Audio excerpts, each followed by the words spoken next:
अस्सलाम वालेकुम दोस्तों, मैं हूं आपका दोस्त फासिफ अली सुल्तानी। जैसा कि आपको मालूम है कि हम एक मशहूर नावल सोफ़ी की दुनिया के मुतालिक अपनी मालूमात शेयर कर रहे हैं। तो आज की इस वीडियो में हम सोफ़ी के जो मरकज़ी किरदार हैं जो कि बहुत दिलचस्प हैं, उनके बारे में अपनी मालूमात शेयर करेंगे। लेकिन उसके साथ ही मैं आपको ये बताता चलूँ कि इस वीडियो के आखिर में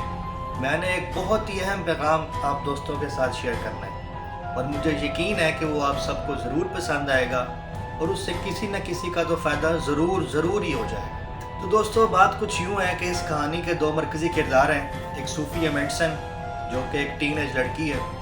और एक अल्बर्टो नॉक्स जो कि एक मिडल एज फ़िलासफ़र है जो कि उसमें एक उस्ताद का किरदार अदा करते हैं। सूफ़ी एमेंडसन का किरदार जो है वो बहुत ही दिलचस्प है क्योंकि उसको भी मेरी और आपकी तरह पढ़ने लिखने में कोई दिलचस्पी नहीं है। हर टाइम जो है बस खेलना कूदना, दूसरी सरगर्मियों में मशगूल रहना हमारा नस्बुल ऐन है। रवायती वालदैन की तरह सूफ़ी के वालदैन भी जो हैं वो बहुत परेशान होते हैं किसी न किसी तरीके से हमारे बच्चे पढ़ जाए, और इसी तरह सूफ़ी के वालदैन भी जो हैं वो बहुत परेशान हैं कि किसी न किसी तरीके से उसकी बेटी जो है वो पढ़ने लिखने में मशगूल हो जाए, उसका दिल पढ़ाई में लग जाए। तो सोफ़ी की जो वालदा है वो एक घरेलू ख़तून है, हाउस वाइफ है जो सारा दिन घर के कामों में मसरूफ़ रहती है। इसी के बरक्स सूफ़ी का जो वालिद था वो एक बहुत बड़ी ऑयल ट्रेडिंग कंपनी थी, उसके बहरी जहाज़ का कप्तान था और वो उन साल का बेशतर हिस्सा जो है वो घर नहीं तशरीफ़ लाते। लेकिन जब घर तशरीफ़ ले आए तो सारा दिन घर के कामों में मसरूफ़ रहते हैं क्योंकि घर को जो है वो मज़ीद आरामदेह बनाया जाए ताकि उनके बच्चे जो हैं वो खैरियत से रह सकें। लेकिन जब फिर वो वापस चले जाते हैं तो ऐसा लगता है कि वो कहीं दूर, बहुत दूर ही चले गए। लेकिन कभी कभी सूफ़ी के नाम जो है वो ख़त भेजते रहते हैं कि उसकी खैरियत मालूम करते रहते हैं। लेकिन कहते हैं ना कि जब कोई उस्ताद कामिल मिल जाए जो रास्ते के नशेब व फराज से वाकिफ़ हो तो वो किसी न किसी तरीके से अपनी हिकमतों से और मुख्तलिफ़ दिलचस्प ज़राए से शागिर्द में सीखने की तलब पैदा कर देता है। और फिर यहाँ तो समझना भी फ़लसफ़ा है, और बहुत से लोग मेरी और आपकी तरह फ़लसफ़े से बहुत चिढ़ते हैं, वो कहते हैं कि यार बस करो भाई, अपना फ़लसफ़ा ना झाड़ो। लेकिन हमें यकीन मालूम होना चाहिए कि फ़लसफ़ा एक इंतहाई दिलचस्प और मानी खेज़ मज़मून है। इसलिए जिसको फ़लसफ़े से चिढ़ हो वो इस नावल को ज़रूर पढ़े। इसमें जो मुख्तलिफ़ तरीक़े अल्बर्टो नॉक्स ने इख्तियार किए हैं ख़त व किताबत के, तो उस तरीके से आप समझने की कोशिश करें तो हमें फ़लसफ़ा बहुत आसान और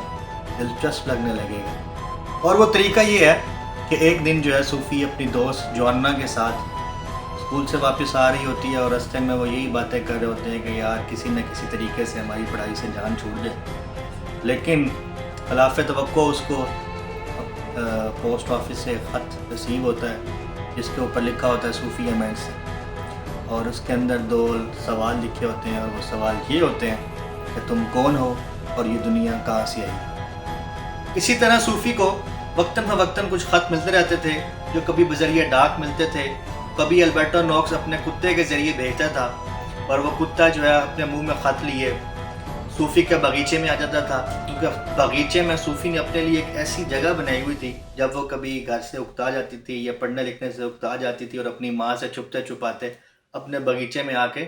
उस जगह पे आराम करती थी ताकि वो उसको सुकून मिले और उसकी माँ भी उसको ना ढूंढ सके कि वो कह दे कि भाई हाँ तुम पढ़ लो। इसी तरह कभी वो खुद या अपनी दोस्त जोअन्ना के साथ उस कुत्ते का पीछा करने के लिए जो है जाती थी, तो कभी किसी सुनसान मकान में घुस गई तो वहाँ एक उसके नाम का ख़त मिलता था जिस पर लिखा होता था ये दुनिया कहाँ से आई है। इसी तरह फिर कभी उसको ख़त मिल गया, इसी तरह उसको कोई ख़त और मिला जिस पर लिखा था कि फ़लसफ़ी बनने के लिए जो इंसान को वाहिद चीज़ दरकार है वो सलाहियत तहय्युर है, यानी वो किसी भी चीज़ को देखे या किसी भी चीज़ के बारे में सवाल करे तो ऐसे हैरानगी से करे, अच्छा ये ऐसे कैसे है, ये ऐसे क्यों है, अच्छा तो इसका ये मतलब है। यानी किसी भी चीज़ के लिए सबसे पहले आप में हैरानगी की जो सलाहियत है वो ज़रूर होनी चाहिए। इसी तरह अब तक हमने जितने भी फ़लसफ़ियों को, जितने भी उन्वानात को डिस्कस किया है या उसके बारे में आपसे मालूमात शेयर की हैं, तो ये सब वो ख़त थे जो अल्बर्टो नॉक्स ने सूफ़ी एमेंडसन को लिखे थे ताकि सूफ़ी में वो सलाहियत पैदा हो कि वो चीज़ों को सोचे और उसके जवाब तलाश करने की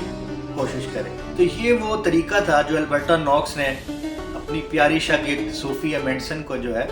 फ़लसफ़े से लगाव पैदा करने के लिए इख्तियार किया, क्योंकि इंसान की फितरत है कि वो हर खुफिया चीज़ को जानने की या उसको तलाश करने की جستجو کرتا ہے، کیونکہ قدرتی طور پر انسان میں یہ ایک ارج پائی جاتی ہے۔ اسی طرح البرٹو نوکس نے جو ہے ان خطوط کے ذریعے صوفی کو اور صوفی کے ساتھ چلتے چلتے ہم کو بھی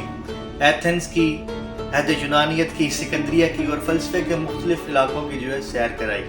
تو اسی طرح آگے بھی ہم جتنے فلسفیوں کو پڑھیں گے یا جتنے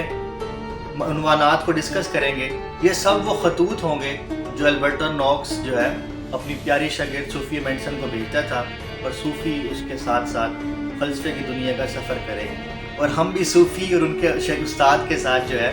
رہ کر فلسفے کی دنیا کا سفر کرتے رہیں گے۔ تو دوستو، اب جو میں پیغام آپ کو دینے جا رہا ہوں وہ پیغام یہ ہے،